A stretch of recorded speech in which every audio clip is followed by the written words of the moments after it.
Hello everyone.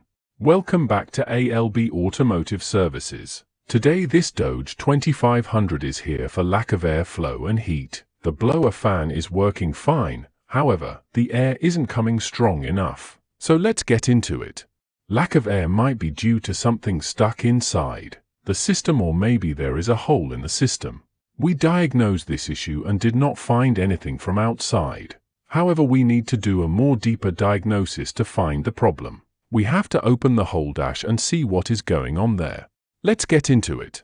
Now we are going to open the dash and see where is the problem. Look at this, most of the things have been opened and only the black box is left. Now we are going to remove the HVAC system, which is providing the air inside the car, and this is the big boss. Do not forget to empty the AC before removing the HVAC system. Finally, the system is out. As you all can see, the air system and heat system is coming inside the car from this. If your heater core is out of order, you have to remove this box.